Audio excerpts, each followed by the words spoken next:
Yeah,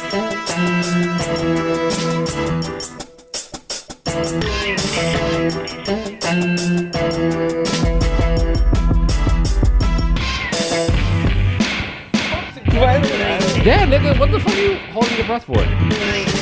No, because now you two get to gang up on me. I wasn't even The fuck you weren't. You was...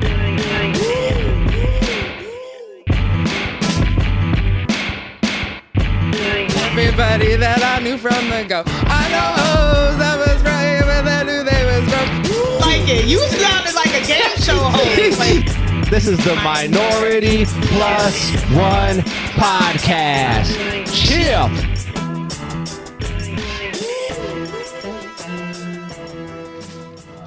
What's going on, everybody? Welcome to the show. It's the king of the Heffries. It's Oreo. We are back once again, podcasting to you. And as always, to my left, we got my co-host, Darlin. Tell him, who are you? it's Sam Crystal. And I'm your host, Steve. And this is the Minority Plus One Podcast. Chill. What up, y'all? What up? No disclaimer needed today. All right. Starting out right. Yeah, well, don't applaud me. Don't applaud me. No applause for before me. we get Brittany's out, just let you know she's busy, but she'll be back next week. But she got to handle business. Yeah, that business. But what's going on with you, Steve? Why you want no applause, man? You coming out here, you sober, you ain't. You're not disclaiming. The first thing you see is a disclaimer. I failed day one, so I mean, shit happens, man. All right, so on the road to recovery. All right, I'm just gonna get this out the way now. Mm-hmm. I am very, very in a I don't want to say bad mood. I don't want to say somber because I'm neither happy nor sad. I'm in a very neutral state. Does that make sense? You're in between emotions. I'm really in between emotions while riding like other emotions. It's fucking weird. I think I'm really going through a midlife crisis. I mean, you're way too young. I always thought midlife crisis started at like 40. Because most people live, till they're like 80. I'm almost 40. I turned 38 this year, Sam. I know, but that's not 40. Like, it don't give yourself matter. some grace, bro. Stop It trying to don't age matter. yourself. And Like, you don't look I'm a a day. You don't crotchety look old man. You don't look a day over 33. That is very true. I used to look stunning. Yeah, for my age. But no, it's just the simple fact is, this is the first time I actually failed when I actually was like, I'm going to do it. Mm-hmm. And this is the first time I didn't do it. And I failed immediately. Like, it was like that day I did it. I don't know what it was. Well, something drove you to that, right? Yeah, but that's not the point, though. I know, the point is to whatever happens, no matter what whatever drives happens, you there, you're supposed to. And then I went right back to what the fuck what I'm used to doing, and I'm mad at myself about it. But I'm not gonna sit there and be like, you know what, I'm gonna wait another month this time. Mm-hmm. Eventually, I'm gonna fucking do it. I just have to work through whatever is going on in my little noggin right now. Mm-hmm. It's been this past week, seriously. Like, I've been, as you guys can tell, I'm not hyper. I'm none of that shit today. I'm not going to raise my voice. I am very, very just in a mind state to where I need to really figure this shit out. Mm-hmm. Because I don't know. Like, I had an epiphany even at the drive-thru yesterday. Which drive-thru? Dunkin'? No, I'm sorry. It was first off, all these Dunkin' Donuts employees need to get fired and replaced. I mean, okay. It shouldn't take me 10 minutes to get a large hot 2 and 2. Yeah, before we get on the tangent, because we know we could do that. Yes. I mean, I low-key feel the same way because it's only kids working there. And they don't give a shit. It's like when I was their age and I had my first job, I cared. I was there on time. I did my job. Like, these kids don't give a shit. And that's why it's nothing but kids work. I haven't seen an adult work at a fast food joint in so many years. Well, I was at Popeyes, right? And I haven't had the drive-thru? No, I wouldn't in this time. Which one? The one in Albany? Yeah. That's the ghettoest one, bro. You talking about the one over near Hannaford, Westgate, right? that shit is ghetto as fuck. No, duh. No, I mean, like, so ghetto. My brother's aunt, my brothers are twins. Their aunts are twins, and one of the twin aunt works there, and she's been there since I've been 10, and she's still cashier. Yo, that might have been a lady that waited at me. I'm gonna say she's nasty as hell. She's got short hair. Yeah. No, like basically no hair. Yeah. That was her. She's the most miserable, nastiest person. Smokes like 800 Newports. Yeah, that was her. Yo, that was it. Yo. Every time I talk about that McDonald's, I tell people about her and they be like, she's the one Popeyes? that they Popeyes, my bad. The same, they be like, yeah, I know who you're talking about. She just served me. Yo, like, I ain't gonna front. I spent $20-something on a 4-piece. Damn. And it was awful. Popeyes, really? It was. I never have bad experiences with Popeyes ever. Ever. Yeah, it's never happened. I don't feel the best after I eat it. Right, but I never felt. During is always good. Not even during. I couldn't even enjoy it. It was just bad. It was bad. And I was like, and then I listened to somebody spend $60. And I go, what the fuck am I doing here? They literally getting a whole meal for the family. There's no way. No, like, Sam, that's just $60 it was like for themselves. 2 meals and something else. Jeez. It wasn't enough. Oh. Because you heard about this shit with Five Guys, right? How, whoa, burger, a small fry, a small drink is $25. No, it is. It's no, it's actually I think it's more. I think it's like 30 because I went there to get a small cheeseburger with the works, the small Cajun fry. That's a little bit more than regular fries. Yes. And a drink. A regular size drink, it was $32. Yo, it's fucking ridiculous. More. Yo, anybody telling you that it's cheaper to not eat healthy or go grocery shopping, I don't know who's speaking to you, because this shit is out it's a struggle, of fucking control. All right, man. But we're gonna move a little fast today because we kind of got a guest later. Yes. Hopefully we can get her on. Mm-hmm. A little bit surprised we'll get there, but let's get into some minority support. So a minority support segment we do when we read listeners' comments and questions. This week was actually on my Instagram because every week I share a few clips of the episode of the pod. Producer Bay, can you give me the first one? Yes. A shout out to Ashley.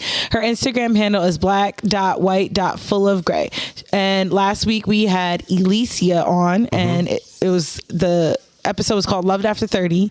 We're talking about relationships, and in the clip she's kind of talking about how boys, in her opinion, that young boys are raised to accept rejection, right? And Ashley puts, can't say I agree, but I'll have to listen to the whole episode. Boys aren't taught how to properly handle rejection. We see this in violence against women. You can't even ignore being catcalled without being called a bitch or worse. And I said, you ain't never lie.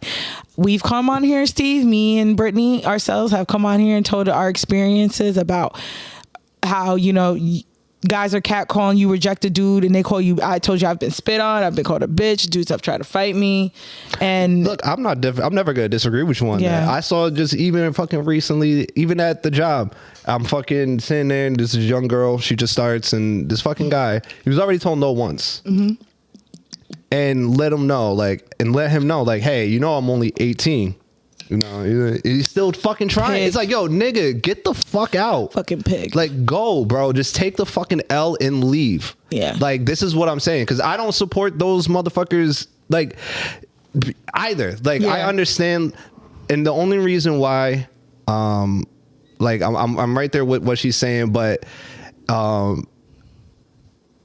it really does come down to the fact, like, being able to deal with the rejection. Mm-hmm. Like, men just really just need to just accept the fucking no for what it is. Because you can tell the difference between a no and a try a little harder. So if boys were taught rejection, like Elysia feels like they are, right? That was her opinion. Then what Ashley's saying would be wrong, and then most boys, like you're saying, could handle rejection and won't get violent and won't get nasty. But people don't teach them rejection. Most of the time, young boys are taught, it depends, I can't really say. It's different in everybody's household. I'm not a boy, so I don't know. My mom taught my brothers to be good to women. Your mom could be like, yo, there's mothers out here that be like, slut those bitches out, son. Like, my mom would bitch slap me. Yeah, but you know what I'm saying? Fuck those bitches. They're bitter within we don't know. It's different in everybody's household. No, right? That's a valid point. Producer, can you go to the next slide? And this comes from Black Hippie Ricky. He said, I can't deny some men definitely react to rejection in a highly disgusting way. 100%. For real. I've witnessed it more growing up than I do now, but I'm aware, and I probably just surround myself with men that wouldn't be violent over rejection. However, what's not being discussed is how women handle rejection worse than men in some cases. I've seen everything from false criminal accusation, property damage, stalking, rumors that might get him harmed, or even spearheading rumors that of a man's sexuality. That I've heard. These other ones, I'm sure it happens. Women all the time give out false criminal accusations, false sexual accusations all the fucking time. I had it happen to a friend of mine. Property damage. Usually, I always equated the property damage as like, she may call him cheating or he's not answering his phone, but we don't know. We don't know. But that is an opinion. Property stalking, rumors that might get him harmed or even spearheaded. Sexual, that's a huge one. The sexuality one. Most women feel like if you don't want me, like if you don't want me, he must be gay. And that's not true. Like you can have options. Unless you're me. Yeah. You're not allowed to have options unless you're me. Steven has to love everybody. Yeah, you're fat phobic.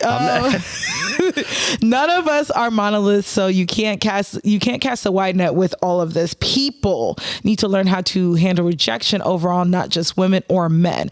I was taught myself, but didn't get good at it until my late 20s. I've never been violent, but I've definitely been bitter. Yep. Which I love this guy. Right like there, when he acknowledged, he took accountability. And before that message, I wrote, I think everybody, men, women, boys, girls need to be taught about rejection. Yeah. How to handle rejection. Absolutely. Because he's absolutely right. And Ashley's absolutely right. Producer Baker, you can go to the next slide. Let's see. Let me see. Did I read this one? Okay. No. I need to listen to the episode. I think this was before that one. So sorry guys if I got it switched. This is Black Hippie Ricky again. He said, I need to listen to the full episode to get the full context of this conversation. However, I'm not rolling with the narrative that young boys were taught to handle rejection because they were supposed to stay with one person. The reason we had to learn how to handle rejection was simply because girls ultimately are making the decision on whether you're going to be together or go out, etc. The whole idea of chivalry is allowing the woman or girl to confirm, asking to prom, asking to go on dates, etc. So there isn't a bunch of boys / men out here bugging. That's why we learned how to accept rejection. That's the right way to learn. Absolutely. Like to let the girl kind of lead into what she wants, consent, things like that. But unfortunately, not everybody's raised that way. And I think even if you're raised that way, maybe you're insecure and you can't, or you're a narcissist and you can't understand why that person don't want to be with you. So you lash out. I don't think that's a narcissistic. I just think that's more of insecure. It has to be an insecurity. I think we keep mistaking narcissists for insecurity. Yeah. I think because I am insecure at times. I'm very insecure. And, sometimes what we didn't talk about is sometimes how women do the rejecting. Right. Sometimes that could, because what do you mean we always reject? I'm saying you mean us. So I'm just talking about is women rejection? In giving the rejection out. Like sometimes, I've seen some instances where it's like, get the fuck away from me. Like it's very rude kind of stuff. Yeah. And it's difficult not to. It's difficult not to be like, you know what, Steve, F you. Yeah. Yes, there's women that conduct themselves that way, but I swear to you, Steve, and I could be wrong. I swear a lot of that shit that we see, it's like for a reaction, like it's fake. It's not real because most women, and I'm going to even just include myself mostly, are afraid of men. Like, I have a fear of men. I don't trust them, and I think every dude's a creep. So I try my hardest, and then my bad experiences, I've been, my sexual assault, I just had really bad experience with men. So for me, we've talked about it on the pod, you almost have to be nice when rejecting these dudes because you run the risk of them punching you straight in your face. Or getting hit with a brick. Dead ass. Or getting bit in the face. And almost losing a fucking eye. But anyway, is it all right? This is my Steve, aunt. Who is this? It's my aunt. This is how do you say your name? Teresa. Teresa. Oh, because it says Tisa. Yeah. Teresa, how do you say your last name? Jardito.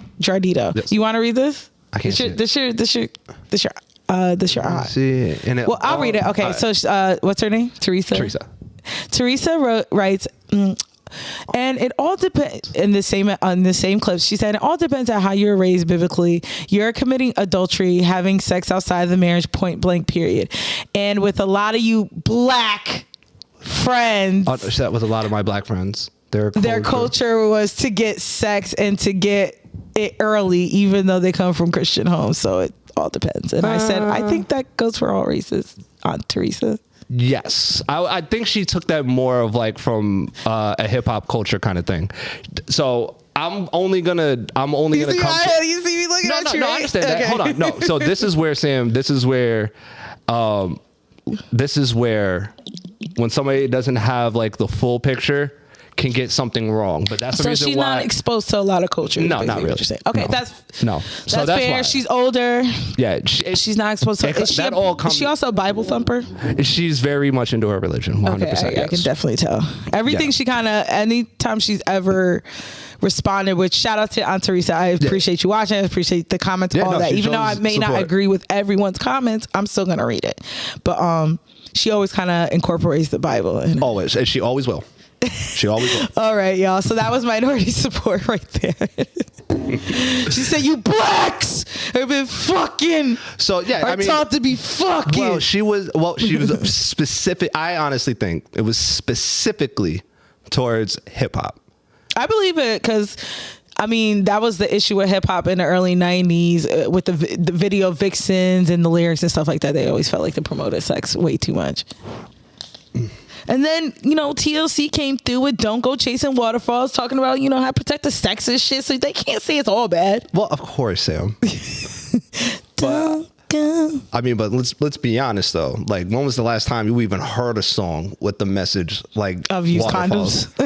Like, let's serious. All we getting Steve, now we're in the dark ages right now. Sam, this is the other reason why I got depressed.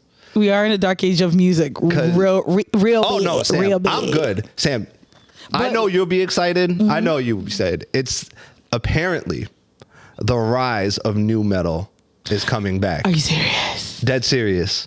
I'm so excited. Apparently, there was like because I thought country was making a country's making a very big comeback now. Besides like Beyonce being in that market, which is no matter if you like it or not, she's bringing she's a fucking megastar. Yeah. She's bringing attention to it. There's so many good black artists in country now, but now country's getting like, I think it's like they said it's the #1 genre on iTunes right now. Yeah, that's huge. Hip hop has been another big guy is the #1 for like Jelly years. Roll. Yeah, he helped. He used to big deal. He used to roll with 3 6 Mafia. Really? He was originally like in their group. Yeah, you know how they always have like Project Pat, the outside people at 3 6 Mafia. That's why that's why we fuck with him, because he used to because he's from Memphis, Tennessee. Yeah. I didn't know that. Yeah. I knew he was like around. I know he dabbles in hip hop and stuff like that. That was his first. I knew him from rap. I didn't know he sang country. Yeah. I didn't know that. That's what I'm saying. He rolled with 3 6 in them. Okay, that makes sense. All right. Yeah. Well, shit, yo, go 3 6, man. 3 6 been above the ahead of the curve forever. Yeah, but new metal, man. Like, yo, that shit is coming. I can't back. Wait. Apparently, they had this fucking festival. It sold out in like 30 minutes. All new metal bands. Fucking the Limp Bizkits, the Corn. So I started going down the rabbit hole, Sam. You know how happy I would be if they had like, so you know, they have Coachella and they have Lovers and Friends out in Vegas with all the old, hip hop. Yeah. Early 2000s. If they had something like that from the new metal. They do. When? It's already sold out. That's what I'm trying to tell you. You gotta give me the link, because I don't care where it's at. I have to go. I want to go. I want to hear 9 Inch Nails. I want to hear Limp Bizkit, Korn, freaking. Y'all should have seen Sam at that Korn concert. Yo, you can't. And Steve, it was me, Steve, and one other black person there. We talked about it on the pod. You got to give the. I forgot which one it was. Yeah, but you gotta give. It was only 3 black people that shit, and I was lit. I had a blast. I was fucked up, rocking out. Yeah. Oh my god, that was a great show. That was such a good concert, and Korn is still so good. Son, amazing. Those guys are fucking great. But yeah, so I was just going down that fucking rabbit hole all day, the past couple days. Wait, hold on. So this is a new metal compilation concert coming out? It's just like all like the Limp Bizkits, But is it a concert? Yeah, it's a whole festival. When? I can't say. I don't know off the top of my head. Put the phone in your motherfucking hands, like. Well, Sam, hold that thought, because.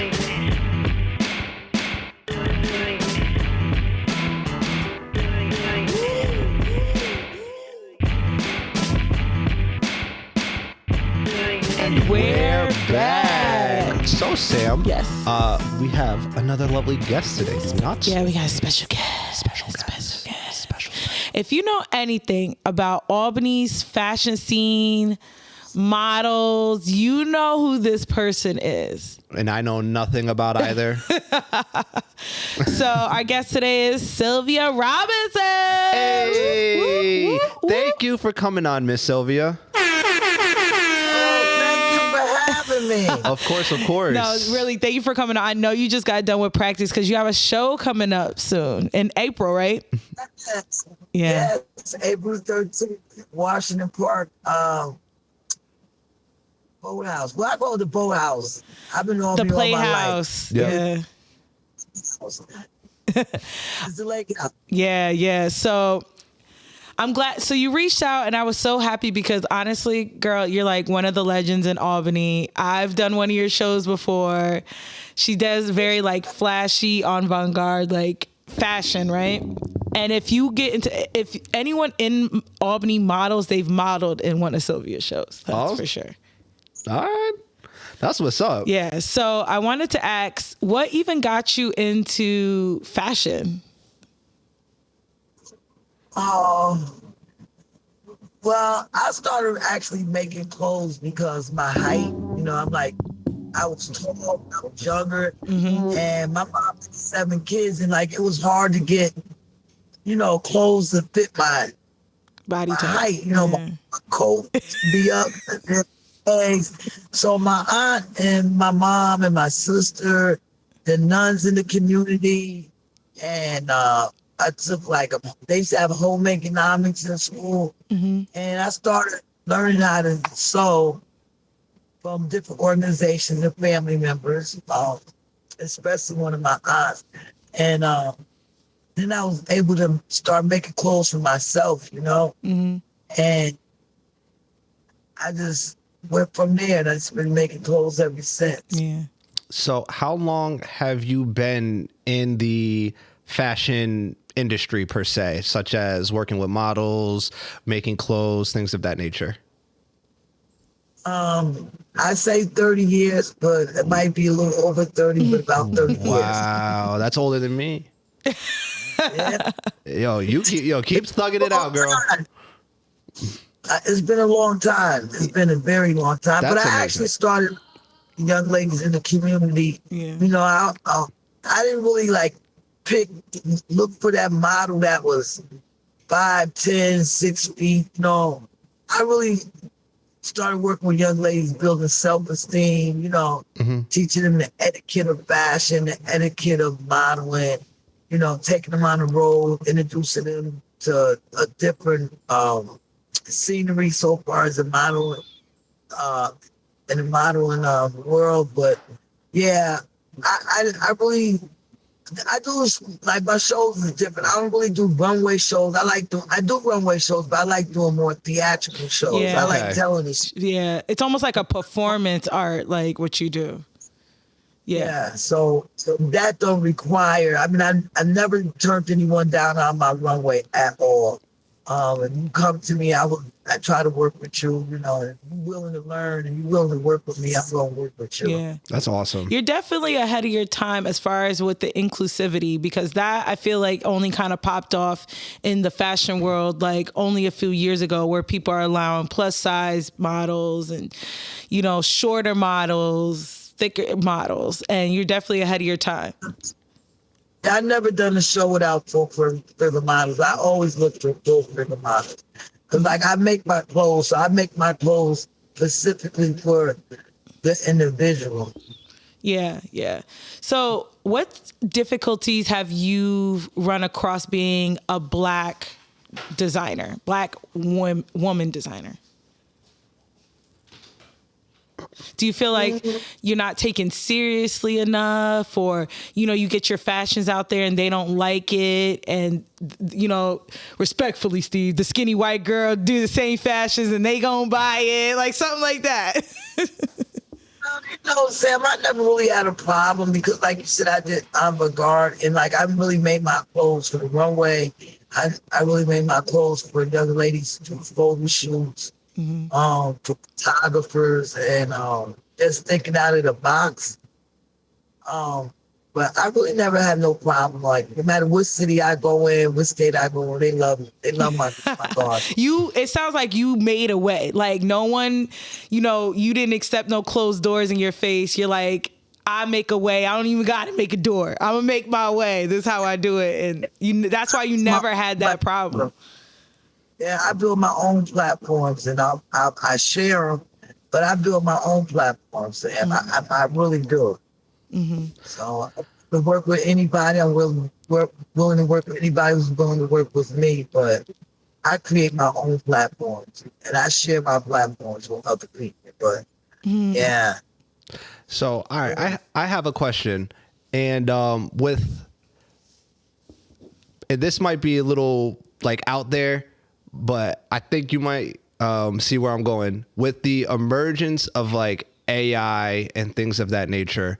Do you see, as somebody in the fashion industry, do you see at any point where models, having physical models being slowly phased out for AI, for basically the new technology that basically makes women just look basically like what you want? Yeah. Like you no longer need physical models. No longer need the physical models. Do you think that'll affect the fashion industry more than people will let on? It may, yeah, I can see it happening, but so far as for physical shows, no, you need human bodies. Okay. Yeah, you need moving, like you said, moving bodies. Yeah, you need moving bodies for maybe not for the internet, but definitely for runway shows. You're gonna need physical models for that. Okay. Because you definitely want to see how like you said, movement of the bodies, how the garments are gonna flow, and you're only gonna see that on a live person. Right. Yeah. But the way AI is working, you'll be able to see that online. Yeah. But for entertainment, for people to actually come out and enjoy the show, I don't think that's going to affect nothing. Yeah. Okay. The only thing I think it might actually work in the designer's favor because you don't have to pay the models. Right. You only have to pay the creator to create a model, a look you want, and then it just is. Then they get to model your product, and that's it. You don't have to pay multiple models and different salaries. Yeah, that's. But I don't think it's going to take away. So far as the person designing the clothes, it's different. So, all right, I'm not into fashion, right? I think, and again, please do not take this personal. This is just my own personal thing. I think fashion is, I was gonna say it. I think fashion's a scam. I am just curious as to what am I personally missing with fashion, because I don't understand people spending X amount of dollars on this shirt because somebody says that it's fashionable, while something just like it costs $3 or whatever, but it's not labeled. It's not labeled. It's not fashion. Like, I don't like this. All right. Does money equate to fashion? No, because it all depends on the individual, because you can take something that costs $2 and make it look like it costs $1,000. That's a fact. It's how you style it. It's how you style it. That's a mindset when people, focus on labels. Okay. Yeah. All right. Again, this is my ignorance. I am not Mr. Fashion Forward. If I could, I would wear nothing but sneakers, jeans, and a hoodie every day of my life. And that's your passion.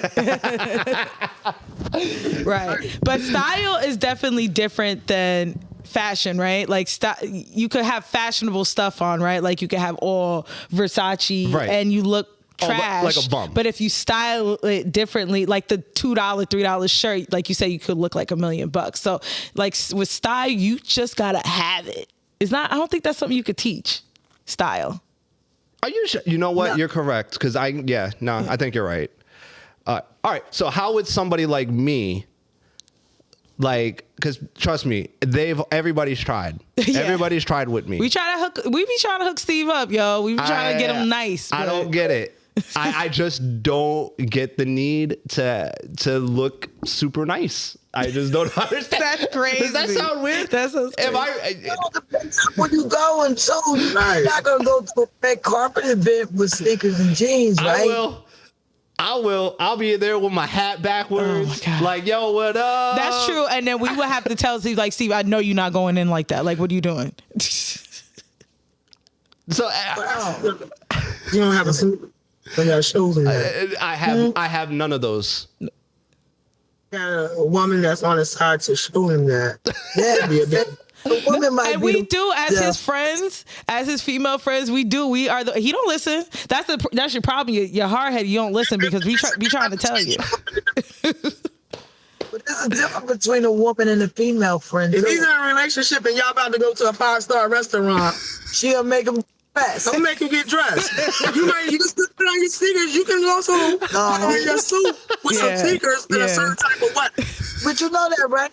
Still, you can put on a suit and sneakers and look nice. That's so true. If the suit fit you right, like, because you do the tailoring and stuff too, which is the best. Like, people don't understand tailoring is so important because it's to your specific body type. Like, you see Jennifer Lopez and these chicks and how everything fits them nice. Yeah. They didn't just buy that off the rack. They get that thing tailored. Well, all right. I want to come to my own defense real quick. It's not like I dress like a complete bum, but like, so I will tell you the best dressed that I've ever dressed to myself was back when it was cool to wear jeans with the right kind of dress shoes and a black button up and a black blazer. Oh my God. That was my go-to. The early 2000s business casual look. Yes. That was me max. That was my max. All right, Steve, I thought I was fashionable. And I wasn't. I mean, at the time, you were, right? Like, you were at the was time. I? Yeah. Oh, okay. That was the style back then, going to the club business casual with the blazers and shit. Don't feel bad. I used to put the heels on at the front so when I get into the club, Girl. I put on my sneakers. Yeah. No, for real. I remember going to the club with the blazer and the peplum skirt looking like I just got out the office, going to the club like that. Fair enough. That was the style back then. I just have to stop. Honestly, I'm just a curmudgeon. I don't like change. I'm very like, keep that away from me. What do you mean that's fat? Like, I don't get it. Like the last person to really dress me up was our producer, and I ain't going front. He home run. All right, I bagged Shorty with the outfit he picked out. So I guess I just have to go with it. Right. Round of applause for this guy. But the type of shows that I do, you would enjoy my shows because my shows is like a play. That's awesome. Like, seeing my clothing tell a story. You know what I mean? Yeah, I think that's really awesome. I love that because I've heard that from stylists. They're like, when you put something on, you want to tell a story. You want to express yourself. And that's one thing they always say. I love that. Yeah. So, I'm going back. This is like, you might even know, Ebony Fashion Fair used to come to the Capital District. And I remember going to one of the Ebony Fashion Fair shows. And it wasn't really the clothes that caught my attention. It was the way the models was moving and telling a story with the clothing, with the music, and just, I think, to me, to go to a fashion show in a straight runway is boring to me. I will go, but... Have you been to Fashion Week before? Yes, I have. Yeah. And you feel like it's like boring? Certain shows? I like the underground shows during Fashion Week. I hear about that there's Fashion Week with all the upper echelon brands, and then there's like this underground that's way more lit. Yeah, like the real up and coming designers. The underground shows is more lit. Yeah, it's more theatrical. It's just different. It's really Yeah. You must got the plug because I hear you can't really get in them underground joints. Like they're not like easy to find. Nah. Underground what? Yeah. I used to do the underground shows. Oh, see. Quite a few underground shows. Yeah. I be trying to I've never been to Fashion Week or anything. I would like to go one year, but I've tried to Google like where's those kind of shows and they just give you regular Fashion Week. So I feel like you gotta know someone. I think so, yeah. I actually do have one more question though. So when you go to New York for Fashion Week, even if you go be outside or in the vicinity, you're gonna enjoy Fashion Week. Yeah. You're gonna meet people, see people. People gonna be passing out flyers for the underground shows. Mm-hmm. Yeah. So I have one question. What is some of you're getting ready for your show? What is the hardest thing to prep for? I know. Is it trying to find the right music, getting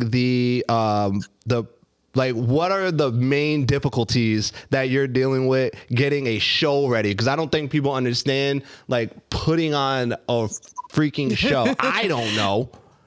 Like in my head, get everybody in the same room at the same time. You know what I say? I say a fashion show and a fashion production is totally two different things. Okay. And when you're dealing with 30 girls, you're dealing with 30 personalities. You got to make 30 girls feel good about themselves. You got to pray that they come to practice because it's like a play. You got to come to rehearsal in order for you to learn the scenes that you're going to be in. Okay. And that's hard. And then staying up all night. When I say I stay up all night, I stay up all night. Because I make my clothes to fit the young ladies that's in my production. You understand what I'm saying? And you make every piece personally? Every single piece. Wow. Yeah. How many times have you told yourself, this is my last show? I'm fucking done with you bitches. This is my last show. I'm so done. She said that shit tonight, didn't she? You know what happened 2 years ago? My dad got in an accident, and I was planning for a show, so he had got killed in a car accident 2 weeks before the show. Yeah, and it was thank God for the models that I work with, Simone, Maxine, and Liz. They just took over. The OGs. I love those girls. After that show, I gave them all my clothes, so I'm starting over again, Sam. Oh, wow. Wow, look at you. 25 girls, and each of them is 3 to 4 scenes apiece. So I'm making, You had to measure all of them, write down the measurements. Oh my gosh, girl. All right, so I don't know how you do it. How long does it take per piece that you have to make on average, give or take? Would you say? How long would it take? You can really go by scenes more than anybody. I go by my scenes, but it all depends. Like this show, I'm really working on doing quality versus quantity. Okay. Yeah. So, it's taking me longer, and I'm telling you, when I'm saying I'm getting a fog, I'm getting for some reason, I don't know if it's my age. You probably got a whole bunch of stuff going on right now. Yeah. I can see it in your face. And this show was it's gonna be so nice though. I'm saying I put my whole heart into this show. Oh yeah. My mother would say, if you're not gonna do it right, don't do it at all. That's a fact. So I'm at the Washington Park Boathouse. I got a book signing with Barbara Thompson, Ayana. ANC is doing the hair. We got a hair show going on. If you look at my page, photo shoot recently, and I got Carla Jordan's coming up from Atlanta. Anna Cobbs is showcasing her clothing. She's making jewelry clothing. So we doing red carpet, we doing food, we doing drinks, we doing vendors. It's gonna be nice. We doing a jazz reception. Yeah. That's nice. That's different. A jazz reception? This is. I like that. That's why I like her shows because, like she said, it's a whole production. Like it's just not some skinny ass model walking. You know, and walking. Full figure girls, Sam, and they is doing their thing. You hear me? They always do, yo. I've been in like you're my third show. I tried, so I did audition for Sylvia's show. I walked and she's like Tyra, like you need to walk, smiles, all that. It's like drilling, right? Unfortunately, I think you like you said your father in the accent and COVID happened, so I couldn't participate. But COVID was COVID. I was not bringing. Before COVID had came, I had planned on bringing. COVID hurt me. Yeah, because I'm like a dip. It's like I'm like a DJ. I put on shows for the people, so you know people wasn't coming in. I was getting ready to bring Fashion Week to the Capital District. That would have been. We need that. When I say I was so hurt, when COVID hit, I was lost. I didn't know what I was gonna do. Yeah, because I really don't sell my clothes, Sam. I know. I mean, I make pieces for people, and I'm gonna stop saying that because this show here, I don't care. Whatever you see on the runway, you can have. I don't care. $25, $30, buy it. $50. But so after COVID hit, I was lost, Sam. I didn't know which way to go. I didn't know which way to go. I went back to school for body sculpture. She's like, I'm gonna get a bag somewhere, okay? Wow. Like I cannot. I wasn't happy, and then when my dad passed away and I gave away all my stuff, Sam, I was so miserable not sewing. Right. Wow. I say I was miserable, and then I kept trying to put together a show, and I kept. I think we might have lost her. Hold on one sec. Oh, okay. You're back. You back? Yeah. Okay, sorry. So, like I said, I was lost during COVID, and then after my dad passed away, I was so miserable. I lost my girlfriend, but I was just miserable not sewing. Yeah. I was miserable. Yeah. And even as I get tired from, sewing for this show, I still love it when I put something on a mannequin. I'd be like, oh, this look like so-and-so. This look like Yaya. This look like Ginger. You know what I mean? Yeah. So I'm looking forward to this show. Yeah, I'm looking forward to it too. And like, I love that, you found your love back again for sewing, because sometimes I get at the moment you like, I can't do this. I'm done. COVID destroyed me. I can't do this. But you went back to your first love, what really truly made, and sometimes you don't even know that it truly makes you happy until you stop doing it. Yeah. That's why I started podcasting again. Yeah. Until you stop. It's the same thing. Yeah. I started it, I stopped it, and then I said, oh my God, how much I miss it. And it's the same thing. Cause there's days I don't want to come in here. And I'm just like, I don't want to do this. Yeah. But then when you actually sit down and you like, you know what, you just start going and you just start getting into your bag. And then, for that particular moment, no matter what's going on in your life, you're doing the thing that brings you joy. So I think that's awesome. And that's all I imagine everybody aspires to do, is to find that one thing that brings them joy. And it doesn't feel like work. It's just enjoyment. And you found it. I was just telling Sam earlier, I'm going through my own little where do I go from here kind of thing right now.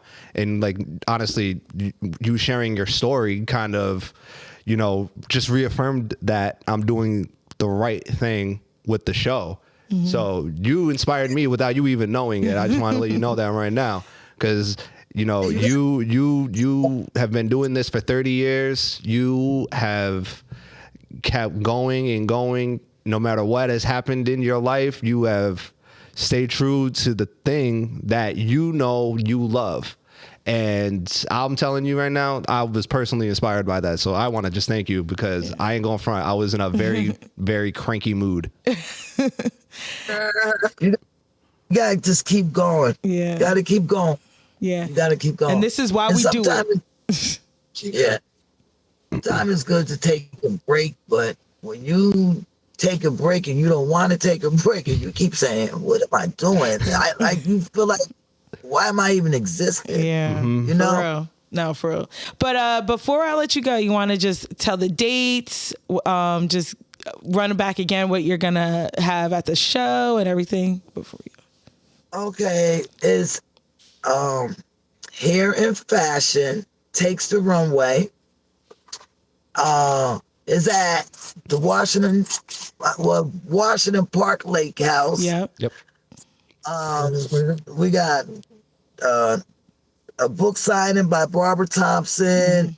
We got networking, live mannequin displays, jazz reception, food, drinks, vendors, and the girls is doing their thing. Hey, they about to doing their thing. About to it's gonna be work. Nice. About to work. Yeah. She's amazing. You're amazing. But thank you, Sylvia, for coming on. Thank you so much. Taking the time out your day to even do an episode. I really appreciate it. Yeah. Thank you. You're welcome. Nice meeting y'all. Nice meeting you. Have a good night. Nice to meet you. Have a good night, ladies.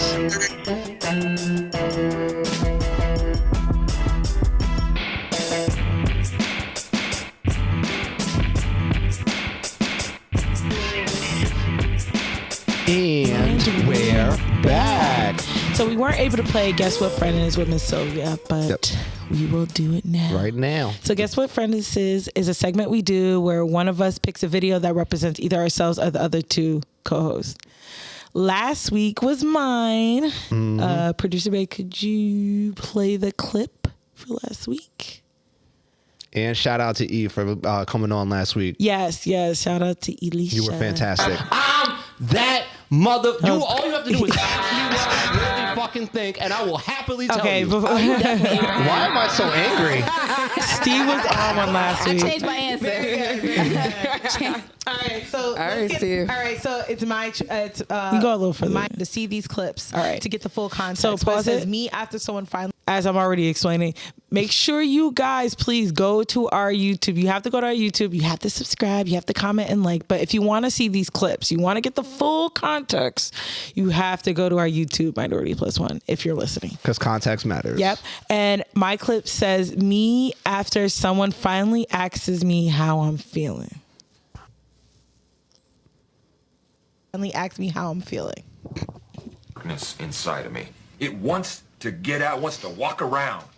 It wants some walking around money. It wants to buy some shoes, and it wants to walk up with the people and say, hey, Gator don't play no shit. You feel me? Gator never been about that. Never been about playing no shit. Oh, fuck. Darkness inside of me. I'm sorry to say Get it. out. So It's got to be me. Alicia said It was me. Was you. Brittany said it could have been any of us. And who did you say? I said it was me. You're all wrong. Who? It's me. No. Gator never been about playing no shit. So, hold on. Let me see. All right. You feel me? I see it. Because you do get into your, put people in a headlock mood and, you know what? Yeah. But I honestly, Sam, I have to share on that because I've legit said that.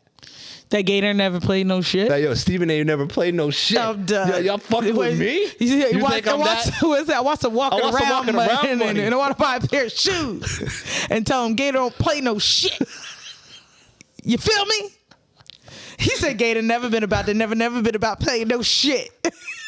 Guys, y'all gotta see the other. What was it? The other guys with Will Ferrell and God, what's the other dude's name? Will Ferrell and Mark Wahlberg. Mark Wahlberg, and they're two detectives, and what was it? I forgot his character's name, but he used to be a pimp, so that's why his pimp side was coming. By Gator. It was his pimp name was Gator, and his pimp side was coming back, and that's why I said, never played about no shit. All right. But it's your turn, Steve. Well, Sam, that was a good one. And so mine for this week is from the movie Horrible Bosses. I love that movie, by the way. So, producer, can we please pull that up? Is this from the movie? Yes, it is. Okay.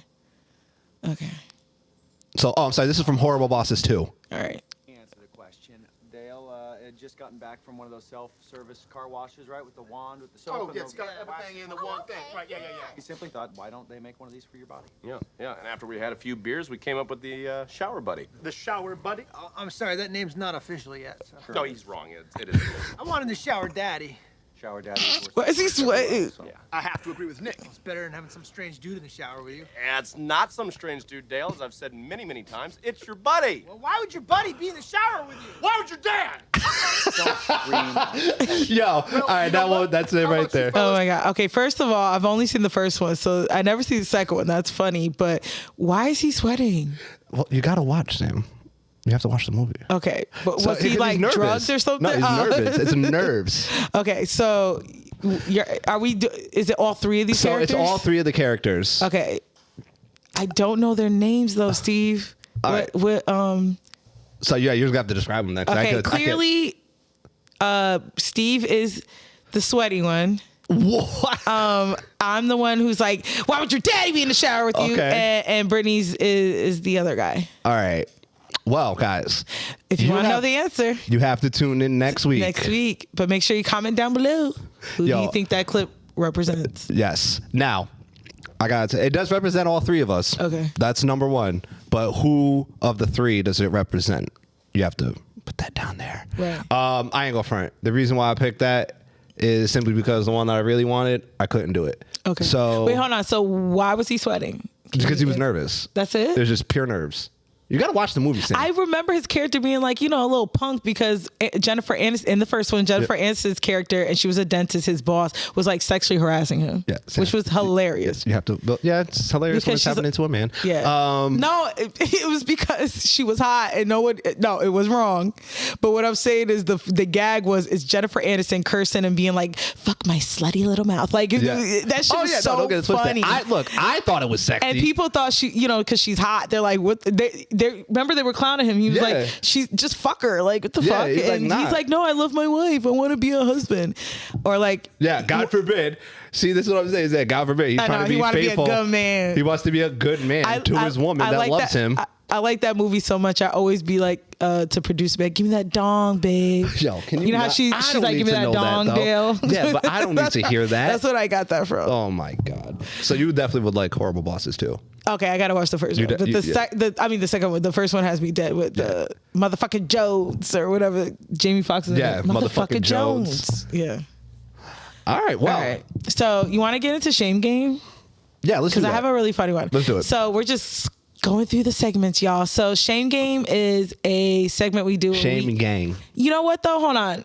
Yeah, Shame Gang. I said you gang. said game. Oh, Shame That's okay. Gang. Like gang. Shame Gang is a segment we do where we shame a video that we feel like it needs to be shamed. Actually, it's more like Shame Gang, like the chain gang, which means we locking these motherfuckers up with the other shameful people that they should be locked up with. That's fine. That's how I got that. Got you. Gang. But listen. So we, like I said, we play a video that I think this should be shamed. Producer Bae, could you play that clip? So before you play that, shout out to Baller Alert for the clip. Get niggas' drawers off when they laying down in the bed. Let me take my drawers off. You know what I'm saying? Like, I don't like that. I feel violated when I'm laying down like this. You know what I'm saying? You pulling my drawers off. I gotta lift up like this on you. And now I like when I grab a woman drawer, they lift up. You got me lifting up. You trying to pull my drawers off. Don't pull my motherfucking drawers off. Let me take them off.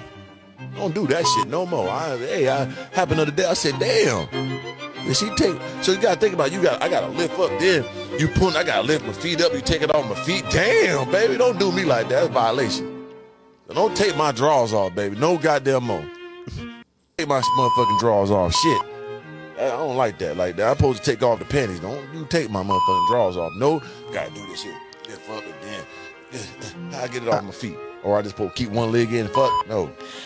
That went on. Okay. All right. What's your opinion? You think this should be shamed? I'm struggling whether he enjoys it or not. Don't. Because he's complaining about something, but he's actually doing it. That he's actually doing. He's literally complaining about something. He's doing it right now. Don't you think this went on a little too long? Like, we get it. You don't like when women take your underwear off, but like, you're really passionate about this. I don't know. I can't front because I really like his fit. Like the clothes are nice. I mean, the what does that have to do with the subject at hand? It just flows very well. I like the color scheme. Okay, he looks nice, I guess. But You know what, my man? I might have to put you in the shame gang along with Sam simply because, dude, you thought too didn't hard like about it this. once. It seems like he keeps allowing it. Right. Well, So if you don't like it, just say it. Maybe, And- right? And first off, how is he? First, all right. Not that I need to know, but how describe? I don't know. He said that he's laying down and he's clothed. I Okay. guess I'm assuming he has his boxers on, Right. and the girl is pulling the underwear off for him instead of him doing it himself. Okay. He said he doesn't like that because it's weird. He got to lift up and it makes him feel emasculated. But I just felt like the reason why I wanted to shame this, I don't think any guy, straight heterosexual no male one gives a damn. has thought this thoroughly about it. Not to the like point, that. hold on. To the point, yes, to put it on a podcast reel for Instagram. Like, I don't think any regular heterosexual male thought that deep into it. Yeah. Unless you want to correct me. I don't know if you Sam, care. Do you care if girls take your jaws off? I personally, You just want anybody to take your jaws off at this point. Get them off. Let's go. Come on. Hey, you or me? Because Yeah, either right? I'm gonna kick them off, or you just gonna take them and then you got to throw them. Like, if we're gonna do this, let's do it. Let's have fun. Like, I want you to take my drawers off and toss them. He felt. I guess he's saying he feels emasculated by it. I think that's so bizarre. Because he compared it to how a woman looks when you see. There's a That's true. difference. First off, she's not trying to. All right, maybe it's just me. I try to take drawers off sexy. I try to be like, I'm kissing around it while I'm taking it. So hold on, Sam. Can I get in my bag, please? Yeah, go ahead. All right. I'm sorry. You're happily in a relationship right now. Let the singleness. Go ahead, fantasize, nigga. All right. Sometimes you just fantasize gotta, about the days you used to get it. You know what? I'm gonna let that slide. When you're pulling it and then you kissing around it every now and again, it's slow and sensual. Unless you're one of those ladies who's like, "Come on, just get right to it." I'm sorry, I like foreplay. Do you think you're strong enough to rip them? You know how in the movies they be like, if I had to, if I had to, that material's pretty tough to rip. I could. I don't know if I'll be able to get the whole thing like yeah, but not like Hulk Hogan. Nah, but if if it's like the mesh ones, I can get my fingers in there. Oh, and the just lace tear joints? It. Yeah, the lace. I can get in there, just tear and the mesh. Just something, for you to that's stick how it into. I know you ain't been getting it mesh, nigga. With all due respect, I only deal with women who don't wear drawers. It's like, I'm just kidding. I was about to say, but I don't have these issues. These just sound like issues people. That's the part where I want to shame them. You should be not an issue. You should be happy that you're getting Sam? laid. You know what, Sam? Shame gang. He is shamed gang. You're shame gang, homie. Do you guys agree? And it's not a negative thing. It's not a negative. This isn't like, I just think. But yeah, you should be a little shameful of that. That's not that big a deal. I just think that certain people shouldn't have podcasts. And they may say the same about us. But like, Sam, why would I want to listen to that? Especially coming from the shit that comes out of our mouth. Yeah, but he went. Can you agree he went too long? Like, no, nigga, we get it. You don't like your jaws, take it off. Like, can we get to the Sam, next that's topic? why I think he's lying. I think he's bullshitting. Don't take my motherfucking jaws off. Because he says it like it happened more than once. No, it did. He said that. He said, "Oh, that shit happened the other day. I had to tell you shit." So then just be like, "Hey, girl, I got it." Like notice one thing. He never said I try to stop her, and she goes, "No, do it, nigga." It's more like they start doing it, and he just goes, "Oh, okay, I guess." Like, I mean, I think it's just funny him complaining about all the motions of taking your jaws off while doing it. Word, it's 3 seconds on the internet. It's 3 seconds. It's literally explain why you don't like it, but you're literally giving an example. He's never had to do the scoot. Like, I think that's what he said. That he said he didn't like. He don't like that. He don't like any part of a girl taking off his underwear. Yo, you can take my underwear off, my shirt off. The only thing I would think the socks stay on. Just happy to be. I would just think you just be happy to be here. You're overthinking. And now we talked about it too long. But you part of the shame gang, goddammit. Yeah, you win the shame gang, homie. I had last week, Steve. You have to shame game next one too. I thought I had last week. No, last week was the guy who with the sexual connotations talking about is choked and spanked. Sexual. Yeah. And he's like, that's not sexual. No, he was in shame gang. I definitely got one for next week for sure. Oh yeah. Oh, that dude was definitely shame gang material. This one I'm 50-50 with, but 51, 50, 49%. That's why I asked. I'm like, Tom. So I kind of want to bring it to when we do shame gang. it may be who I shame, but you may not shame them. Let's like figure out if the audience feels the same. Like you say, yeah, not really. It's like, I just think he's being dramatic. Yeah. It's not that big a deal. Shame though. It's really not, but shame upon you. Shame upon you. I know. God forbid you're getting some, bro. Right. God forbid you have a woman taking off your clothes and making love to you. Whoa. I know. Shame. The absolute emasculation of you. I don't even see that man as a man anymore. How dare he? The shame. How dare he? He lets girls take off his drawers. I don't think that's what I'm asking. Is that even a question that niggas talk I don't give a shit. As long as you getting it. I don't care. See, this is what I'm saying, because we're about to do nasty stuff. Mm-hmm. Things are going in places. Coming out of places. Things are coming out of places, going from one to another and back and forth and all kinds of fun stuff. Like, this is what I was trying to tell y'all last week. People take sex too fucking serious. I want to have fun. I'm sorry. Okay. He should have just had fun with it. He'd be like, yeah, girl. Yeah, be silly. Be silly. Be silly Sex with should it. be fun, but it should be taken seriously, because people are constantly complaining about they don't like it, they do like it. STDs, pregnancy, sex comes with a lot of consequences. All right. Let me reframe that then. I'm going to specifically speak on people in relationships or people who have steady partners. Mm-hmm. I'm not talking about all this other stuff. I'm talking about people who are good. All right? I'm talking about these people.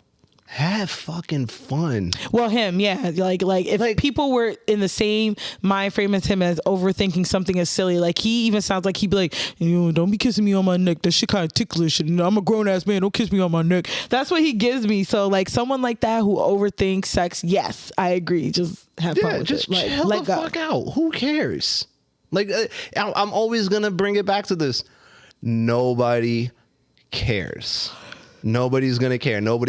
He made himself come off gay, trying to not. The comments were come off flaming his ass as gay. They're like, nigga, you sure you good? Like, you sure you like women? Like, no one. That's what I'm trying to say. It's the overthinking. Like, and you're talking to a professional overthinker. Same. Professional at this. And Sam, I spent an hour. All right, like I told everybody in the beginning that I already relapsed. I fucked up day one. And the other night, I was good and high and good and drunk. And I was going through first off, I went down an Adele spiral. By the way, she is GOAT status. She is legendary status. You've been talking about her for years. I know, but I just listened to her newest album. Okay. The 30 album. It fan-fucking-tastic.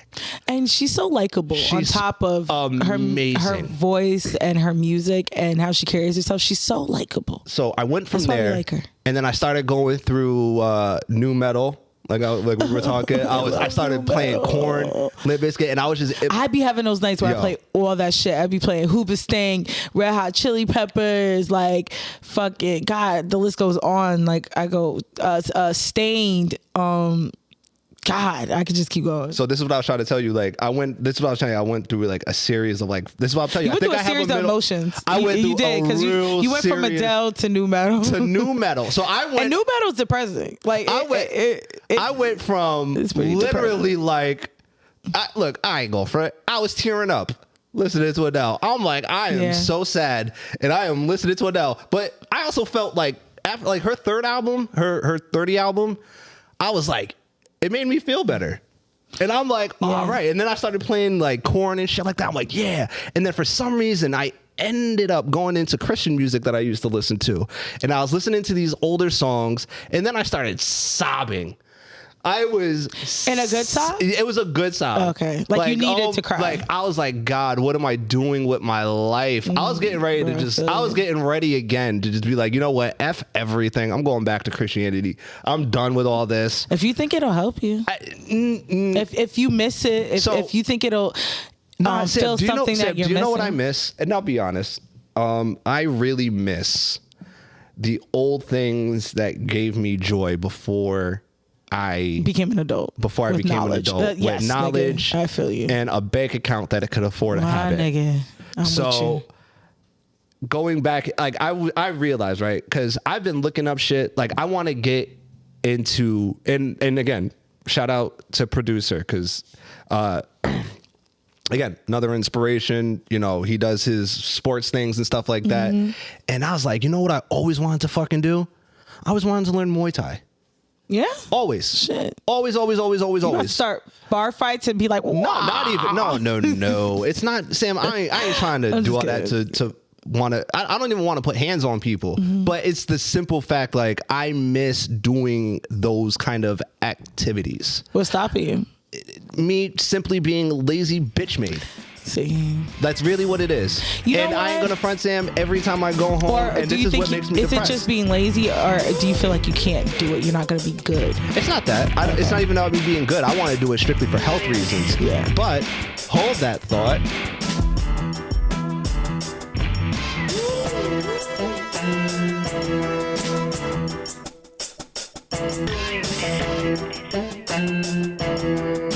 And we're back. So like I was saying, I miss the camaraderie, like with other guys. Like, I ain't gonna front, Sam. I want to kind of get like a little punch in the face a little bit. I kind of want to spar. I want to. Do you just want to be around? I just think like I need other bros and like kind of. Yeah. Because it really just be you, and you hang out with me and Brittany on the pod. Ish.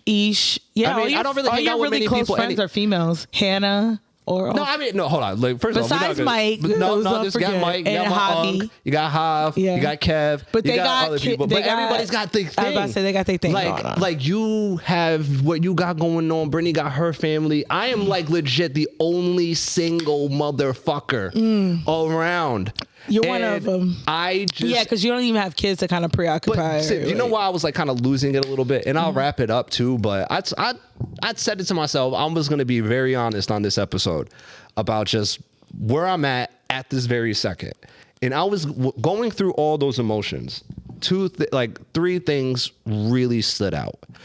One is I cannot be a productive person with a drinking or weed habit. I cannot be productive. Fair. And a lot of people can't. Even though they swear, weed, I'm good. Yeah. They be as lazy as fuck, don't do nothing. So that's number one. Number two, I am so ashamed of myself that I've allowed myself to get to where I'm at right now. I feel like a bitch. Like physically, I feel like a bitch. And number three was I just remembered all the joys that I had from the first time, like I finished my first chess book and playing in my first tournament, writing my first song. So you want to go back to those things to feel that same enjoyment? Yeah. Like, and even in this, Sam, like I used to not shun away from trying to figure stuff out. Like I used to focus really, like if there was something that needed to be figured out, I would figure it out. And then like now I don't know what it is. Like like I have this show. I love this show. And it's you just have a lack of motivation, bro. I know, but and not for nothing. I shouldn't. Yeah, I don't know why I do. Not for nothing. Sometimes, all your friends got something going on, which is great. We all got positive, good things going on. Yeah. So we don't have the time to motivate and push you, right? I know. No. And it's not our job. No, but it's not. As friends, I feel like that's part of the job too, to motivate and push your friends. That would be in place of a partner, and you don't have a partner that would help. You want a partner that's going to help motivate you and push you. You don't have that right now because you're trying to get your shit together. Yeah. You know what I mean?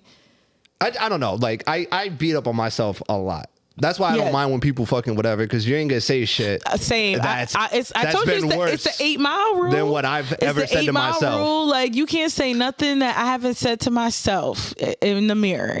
You can't talk shit about me. I'll do it first. Like, no one could hurt my motherfucking feelings. But that was really it. Like that's just it's. And and again, I told myself too, like one of these days, I'm just gonna fucking wake up and be done with it. It's just gonna happen. Like I'm just gonna wake up and just I'm fucking done. I wasted an entire day, my only day off. I wasted an entire. Would you just rot?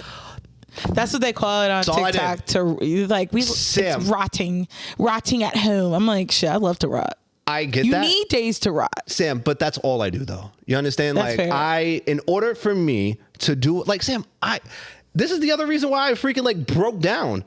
Like I was listening to songs that we used to do during jam sessions with my friend, and I'm like, oh my God, I can't do that anymore. Music, yo, I love YouTube. Music literally is the closest thing to a time machine that we'll ever see. Like I was it brings me back to all those times. Legitimately seeing the stuff in my head that reminded me of like when I was listening to certain songs. I was back on Lark Street on the second floor of that apartment, jamming out, with my friends, and I always wanted to learn piano. I keep not doing that. And then I was always like, well, you know what? It's probably too expensive. And then I really, really just shut Piano? my face and just classes and stuff like that. Gotcha. So I started just looking stuff up. Sam, here you go, guys. Bad habits are way more expensive than good ones. I looked up stuff for Muay Thai. It's $75 a month. That's it? That's it. Oh shit! It's for an hour. That's cheaper than and it's 4 days a week. That's cheaper than like Zumba classes, yoga. It's an hour. Yeah. It's 4 days a week. That's really good though. And it's only $75 a month. Sam, I spend more than that. At least not now, but recently, like I would spend more than that in a week on beer. But you want to know why? Because that was easier. Of course, it's easier to go into a store and get a beer for 2 seconds instead of moving your ass. Bro, I go through the same shit with working out. But, as we're wrapping up, I just want to say it could be worse. I know. And I know. Wait, hold on. It could be worse. You could be fat. No, it's not. I know. You could be gaining that would never happen. You could have gained like 360 pounds. I'll kill myself. You could be out here with the beer belly, the fucking Sam, thighs, I promise man. you right now, I would off myself if I ever allowed if you got fat. No, if that ever happened to me, Sam, I don't want to get fat either, Steve. Sam, I feel you. outside of a medical condition, I'm on the cusp. Sam, outside of a medical condition, if I literally got to that point because I got that fucking lazy, Sam, I would kill myself. Let me ask you: you got the fat gene in your family? Is there anybody fat? Because I got the fat gene in my family. There's mad fatties in my family. I got it. I know once I have a kid, 300 pounds. Here we go. But do you have the fat gene? Not really. No, nobody's fat in your family? Not really. Everybody's fat in my family. Well, not fat. Like we all fluctuate in weight. We're all hefty? bigger. We're big. Yeah, I would say hefty. We're big and short. Except for me, I'm the tallest person. I'm 5'6". But we're all big and short and fat. Fat and short. Except for me, I'm the tall one in the family. So they all just hate you then? Nah, they just be feeling like they make me feel like I'm a big ass giant. You 5'6", bitch. Yeah, like I'm fucking. Oh, you can reach that. Like because I'm. They think I'm I was sharing with my freaking coworker about when I was smaller, and the main. You know what I used to hate hearing? How's the air down there? Like I had a person shorter than me actually. I know, right? Well, I was in Mechanicsville, Stillwater, so those little kids were corny. White jokes. Oh yeah. That's classic white joke. 101. That is classic tier 1. Freaking, that is white joke right there. Who's the air down there? I'll always remember that kid's face, and I just wanted. I'm so mad I never punched him in it. Yeah. I'm so mad he bitched out. I was gonna fuck him up. Oh my God! Leave Joey alone. No, Sam. Nah, because then he was running around. But he sounded like a Joey. He was running around telling people that he punked me at a school dance once. He was going around spreading rumors about me. So he punked the black kid. It wasn't even that. And I just remember seeing him in school, and then I was like, "Yo, dude, I'm just letting you know I'm fucking you up." He said, "Keep my motherfucking name out your motherfucking mouth." Nah, I was like, "Yo, I'm just letting you know." I told him, I was like, "Yo, I'm letting you know. I heard what you said, and tomorrow after school, I'm fucking you up." And I'm not joking with you. I'm not going to do it here because there's teachers here. But after school tomorrow, when I find you, I'm going to beat the shit out of you. And then he sent his friend. He sent a friend. Damn. And I had to give his friend a message. The business? I ain't going front. I didn't punch him. I did not punch him once. I literally dropped him and I put him in one of the old school wrestling moves, the camel clutch. Yeah. And I was yanking on his neck and throat. And I was like, Joey and and Billy? he was crying. You beat up Joey and Billy? And I was like, names, listen, yo, tell your friend that this was going to be him. This could have been him. And I'm telling him that this is his fault. He never fucked with me again. That's why you gotta play crazy. No, but here's the thing. I keep trying to tell people I'm not violent, but do yourself a favor. Me neither. I'm the same. I ain't no killer, but don't push me. I will never be your bitch. That's all. And you will have to kill me. I am not violent, but don't push me. But that's all. Anywho, as we're wrapping up, let's get into some nasty notice. Oh man, it's been a couple weeks. I needed a break, and like sometimes, guys, when we have certain guests, I'm never sure sometimes it could bring the energy down, and they don't know what to say after, because it happened with Coach and Donovan. Yeah. They were like, "Oh, what the fuck? What the fuck?" But this week, producer, could you pull up? So before, Nasty Notes, the segment I do every week where I expose a predator or pedophile creep, predator, pedophile creep. We don't just do entertainers and celebrities, we do regular people too. So a few weeks ago, before I actually start with the actual Nasty Notices, I wanted to, producer, could you pull up that first snippet? We had a nasty notice on a couple weeks ago. Not that one. The screenshot. Nope. The other one. Yep. So a couple weeks ago, actually on that podcast with Donovan and Coach Roland, Nature Boy. Oh, wow. Yeah, Elijah Bishop, alleged cult leader Nature Boy, sentenced to life without parole after being found on multiple charges. So finally, justice. Alleged cult leader Elijah Bishop, also known as Nature Boy, was sentenced to life without parole an additional 10 years. A jury found him guilty of multiple counts, including rape and false imprisonment. Wow. First and foremost, and that's by the Shade. That's shout out to the Shade Room for the report. Yo, this dude, because he had as you guys know, he had the cult carbonation, and we talked about him a few weeks ago, and he was already arrested around that time, but I didn't think they were going to give him life without parole, and he deserves to stay there. Wow. So there's finally, it's rare when I do a nasty notice and there's some justice, but there's some justice. You heard about your boy, right? Who? You did a nasty notice on him. He was the guy from That 70s Show? Yeah. Yeah, 30 years. He's going down bad right now. Yep. Apparently, he's getting fucked up. All right, producer Ray, could you give me that? That screenshot right there. So this week's nasty notice is a young lady, a North Carolina science teacher at South Mecklenburg High, Gabriella Newfield, age 26, was arrested and charged with 5 felony counts of sexual activity with an 18-year-old student. Now, I brought this one up particularly because there was a little debate in the comments about this one, but I'm just going to read as shout out to Spiritual World for the report. It says, court records state that Newfield and an 18-year-old student engaged in intercourse or a sexual act at least 5 times since October 8th. We take this matter seriously, South Mac principal Mark Engler says in the message to the families, we share your concerns regarding the situation. The safety and security of our students and staff is the utmost importance to all of us, which is troubling in this situation. Newfield, can you zoom out? Newfield is charged with 5 counts of felony sexual activity with a student. She was released from jail Thursday morning, $75,000 bail. All right. So what is your feelings on this? Because this is a 18-year-old that she was caught with. The comments were like, wait, 18? That's legal. And she's 26? And she's the science teacher.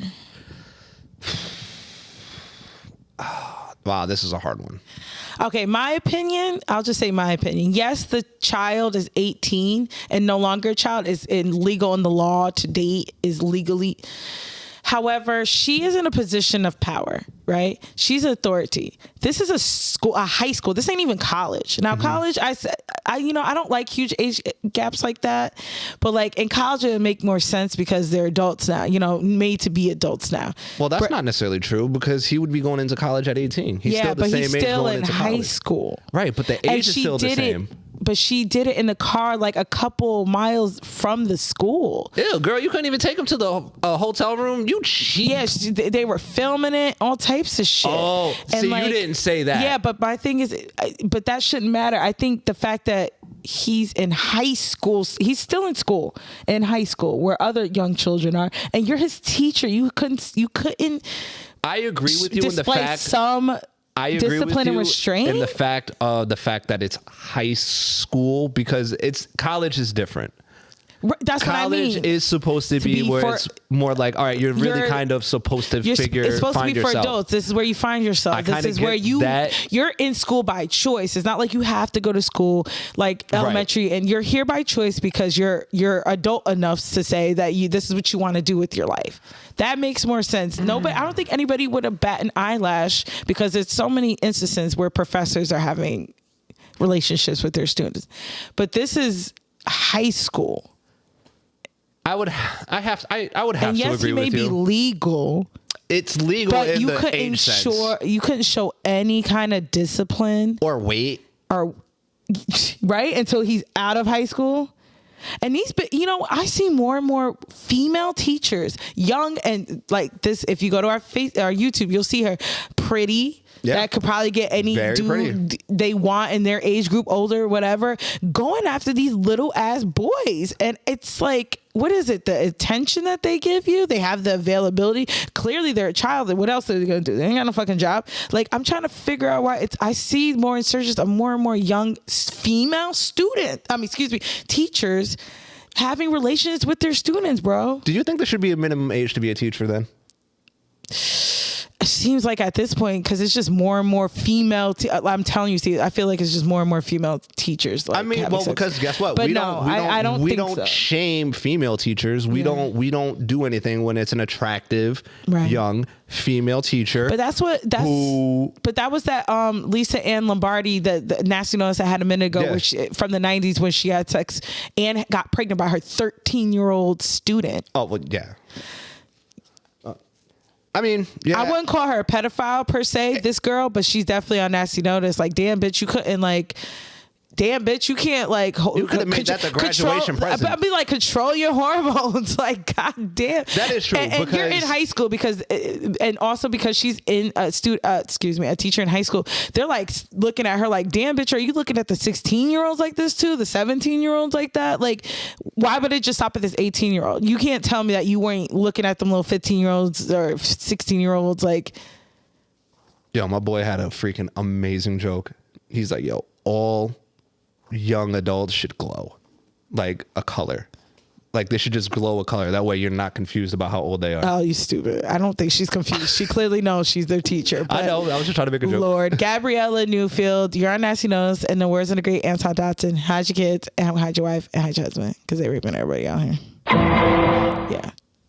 All right. Yeah, that's the one where I'm 50-50 with you on that one, Sam. That's what the comments were, but nasty, I'm still simply because she could have waited till after he was done with school. Because you can't sit here and tell me she ain't looking at them 15-year-olds. How do you go up to him after, like, during graduation and go up to the parents and be like, hey, he's a great kid? Yeah. Oh, hold on. No, you don't got to play that, producer man. It's fine.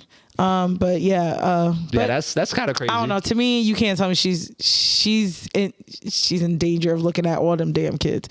But nobody's safe around that bitch. It seems like I don't know. You 26, girl.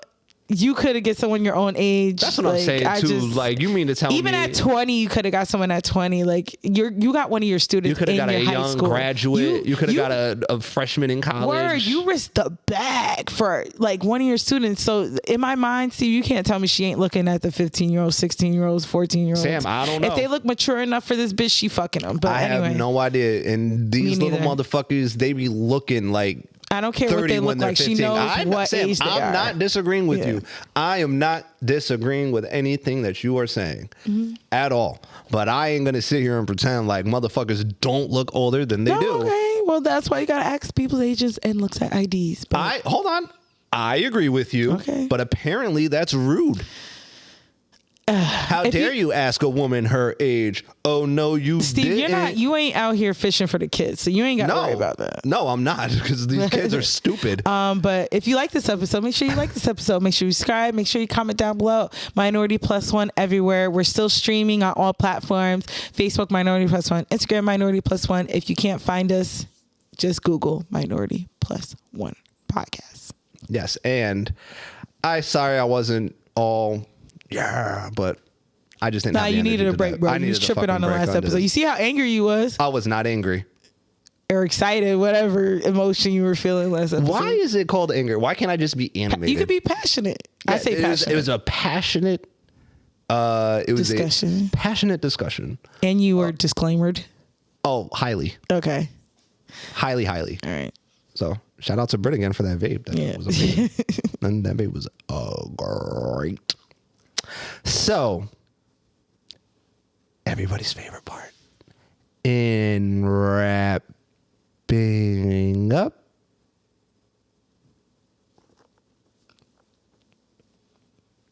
I'm your host, Steven. I'm Sam Crystal. And as always, please stereotype responsibly. And we'll be back next week with another motherfucking episode. Peace, y'all. Peace. Thank you for tuning in to this week's episode of the Minority Plus One Podcast. If you rock with us, make sure you hit that like, hit that subscribe, and as always, make sure you stereotype responsibly.